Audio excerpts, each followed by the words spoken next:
Ustaz, di mana bedanya gangguan jin dengan gangguan sihir? Oh ya, ya. Sering dengar begitu ya? Ya, Ngopi dulu, biar enak, biar segar.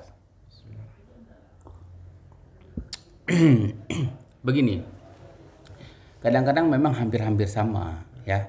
Sama kalau di medis itu seperti orang sakit kepala karena asam lambung tinggi atau lambung ya. ya, Atau orang sakit kepala dikarenakan apa namanya?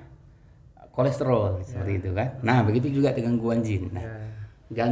kalau ada gangguan jin, otomatis sudah gangguan sihir. Tapi kalau gangguan sihir otomatis sudah gangguan jin. Tapi kalau gangguan jin belum tentu gangguan sihir. Kenapa? Karena ada juga jin-jin yang jahil, cuma masuk saja, bukan tidak ada hubungannya dengan sihir. Kalau sihir, dia begini, dia lebih fokus kalau sihir ini. Ya.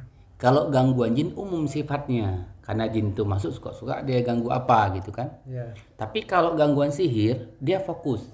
Misalnya, sihir ini santet lah kalau bahasanya. Ya. Misalnya sihir itu disuruh ke satu rumah tangga. Ya. Yang diminta oleh orang iri dan dengki yang minta sihir, yang beli sihir itu, Ya. dia katakan, tolong saya ingin rumah tangganya itu berantakan dan mereka cerai. Nah gitu kan. Berarti itu sihir. Nah, itu memang yang dibuat. Jin suruhan, disuruh, bukan jin masuk sendiri. Ya. Dia fokus. Misalnya dia ingin supaya rumah itu cerai, misalnya orang itu. Maka dia akan fokus mengganggu agar seseorang itu cerai. Misalnya dibuat istrinya nggak mau berhubungan. Dibuat istrinya malas, nggak mau masak, nggak mau apapun. Dibuat istrinya marah terhadap suaminya dan segala macamnya, itu sihir. Ya. Nah, nanti kita akan bahas. Dan biasanya kebiasaan sihir itu sering sakit tulang belakang. Tulang belakang ini sakit sampai kemari. Dan sihir biasanya sakit kepala di area ini. Dada berdebar. Biasanya sihir. Nah, dan mudah marah. Itu kebiasaan ciri-ciri sihir paling utama itu. Itu paling utama, ciri-ciri sihir yang paling utama ya. Tapi nanti akan fokus. Misalnya sihirnya untuk apa nih? Untuk supaya jangan dapat jodoh gitu kan. Nah, nanti fokus ke situ supaya kita bagaimana cara supaya kita dapat jodoh. Adapun gangguan jin bedanya umum sifatnya. Entah kadang-kadang nampak penampakan dan umum sifatnya, kadang diganggu apa begitu. Seperti itu. Beda misalnya begini. Sakit-sakit badan karena capek dengan sakit badan karena kena tumor misalnya. Beda ya? Beda. Sakit badan karena kena tumornya apa? Tumornya misalnya di kepala. Berarti yang sakit parahnya kepala. Ya. Kalau sakit badan karena capek mungkin sakit kaki, sakit ini berangin begitu ya. Umum sifatnya. Jadi kalau gangguan jin sifatnya umum, kalau gangguan sihir dia fokus pada tujuan sihirnya apa dulu. Satu tujuan. Jadi di situ yang akan diganggu gitu ya. Udah ngerti? Alhamdulillah. Nah, solusinya apa dong Ya.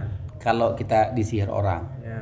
Ya kan? Ya, gitu. So, solusinya yang pertama adalah kita mesti tahu dulu kita ini sakit apa. Ya. Kan kita jangan nuduh-nuduh juga kalau kita kena sihir, kena santet. Tapi ada orang pintar bilang begitu. Saya ini kena santet ini begini. Jangan percaya sama orang pintar lah. Ya, kita harus membuktikan sendiri dengan ruqyah yang syar'i. Datang kepada orang yang ahli di bidangnya ruqyah. Atau kalau kita memang mampu, jadi lebih yakin dan habis sholat kalau doa kepada Allah, lakukan ruqyah mandiri. Nah, sholat, mohon doa kepada Allah, kemudian lakukan ruqyah mandiri. Seperti itu. Tapi saran saya, kalau memang ini jenisnya sihir, lebih baik datang kepada orang ahli ruqyah. Seperti itu. Sekali, 2 kali, 3 kali lah minimal. Nanti baru melakukan ruqyah mandiri. Begitu insyaAllah. Paham? Udah paham bedanya gangguan jin dengan gangguan sihir? Alhamdulillah udah paham. Apa coba saya mau ulang? Apa? Kalau Gangguan jin? Kalau gangguan jin itu sifatnya umum, ya kan? kalau gangguan sihir itu tujuannya satu. Misalnya kalau sihir itu dikirim untuk merusak rumah tangga, maka jin itu fokus untuk merusak rumah tangga. Amin ya rabbal alamin. Mantap. Ngopi. Ya.